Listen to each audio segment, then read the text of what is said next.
Salam sejahtera untuk kita semua. Pelajaran Sekolah Sahabat dengan tema utama Misi Allah, Misi Saya.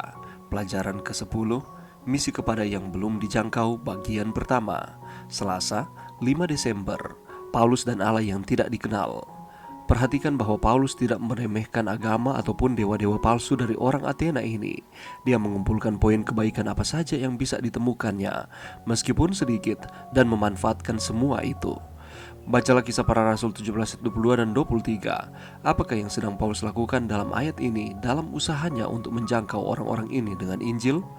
Hai orang-orang Athena, aku lihat bahwa dalam segala hal kamu sangat beribadah kepada dewa-dewa. Paulus sedang memuji orang-orang kafir ini.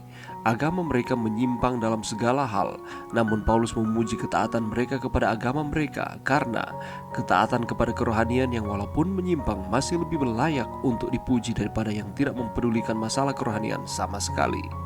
Paulus melanjutkan, sebab ketika aku berjalan-jalan di kotamu dan melihat-lihat barang-barang pujaanmu, dengan menggambarkan apa yang dipelajarinya dari agama orang Athena ini, Paulus menunjukkan sebuah sikap hormat kepada orang-orang tersebut. Dia tidak sedang terburu-buru sebagai seorang yang mengaku sebagai seorang ahli dengan semua jawaban tentang bagaimana orang-orang harus berubah. Memang pada kenyataannya, dia adalah seorang ahli dan memiliki jawaban yang dibutuhkan oleh orang-orang ini. Tetapi dia tidak menampilkan dirinya dalam cara tersebut, atau kalau tidak dia akan segera ditolak. Sebaliknya, dia terlihat sebagai seorang yang peduli dengan orang-orang tersebut dan mengharapkan kebaikan mereka. Mengomentari tulisan yang berbunyi, kepada Allah yang tidak dikenal, Paulus mengambil keuntungan dari apa yang terlihat sebagai hal yang umum. Mereka percaya pada Allah, atau banyak Allah sebenarnya. Di saat hal ini merupakan sebuah awal yang sangat bagus, atau banyak dari antara orang-orang pada waktu itu tidak percaya, dan hal ini bisa membuka jalan untuk masuk pada percakapan yang lebih dalam. Dia tidak mencela ide negatif dari sebuah mazbah bagi satu Allah yang tidak dikenal. Sebaliknya, dia menghargai dan mengagumi satu bangsa yang cukup peduli dengan hal-hal yang bersifat rohani, sehingga agar tidak kehilangan apapun, mereka bersusah payah dan mengeluarkan biaya bagi penyembahan terhadap sesuatu yang bahkan mereka tidak ketahui. Apakah mereka tersesat?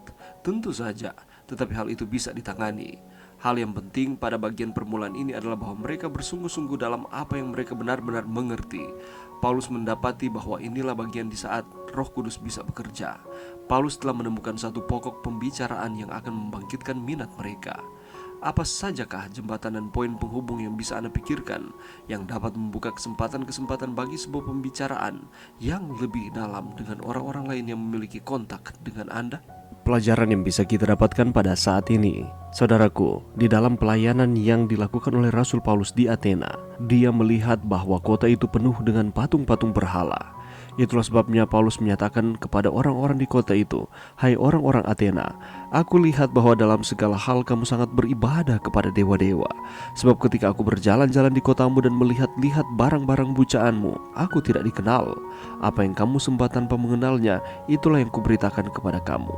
Kisah Para Rasul 17 ayat 22 dan 23. Paulus menyatakan kebenaran kepada orang-orang yang ada di Athena terkait dengan orang-orang di Athena ini menyembah, tetapi mereka tidak mengenal siapa yang mereka sembah. Paulus memuji ketaatan mereka kepada agama mereka, karena ketaatan kepada kerohanian yang walaupun menyimpang masih lebih layak untuk dipuji daripada yang tidak mempedulikan masalah kerohanian sama sekali. Tetapi yang dilakukan oleh orang-orang di Athena ini adalah keliru. Tetapi Paulus menunjukkan sebuah sikap hormat kepada orang-orang tersebut. Dia tidak sedang terburu-buru sebagai seorang yang mengaku sebagai seorang ahli dengan semua jawaban tentang bagaimana orang-orang itu harus berubah. Tetapi sebaliknya, dia terlihat sebagai seorang yang peduli dengan orang-orang tersebut dan mengharapkan kebaikan mereka. Menyembah berhala adalah salah satu siasat iblis supaya manusia terpisah dari Tuhan, mencari jalan keluar dan kesenangan hidup dengan kecenderungan mengambil jalan pintas. Kita pasti tahu isi 10 hukum Tuhan, bahkan mungkin kita sudah menghafalnya. Salah satunya adalah jangan ada padamu Allah lain di hadapanku, jangan sujud menyembah kepadanya atau beribadah kepadanya. Apakah artinya? Artinya adalah kita tidak boleh menyembah apapun selain Tuhan. Bukankah sampai hari ini masih banyak yang mengaku pengikut-pengikut Tuhan yang tidak sepenuhnya menyembah Tuhan? Ada berhala kuno dan modern yang sedang tanpa kita sadar ataupun kita sadar kita sedang menyembahnya. Yang termasuk jenis berhala kuno adalah jimat, tahyul, patung, gambar-gambar atau benda-benda lainnya yang dikeramatkan.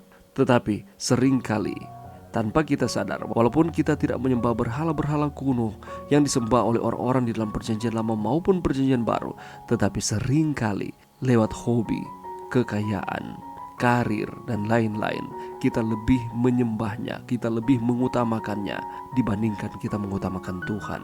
Dan ini juga disebut sebagai berhala. Jadi berhala bukan hanya berwujud benda atau patung saja.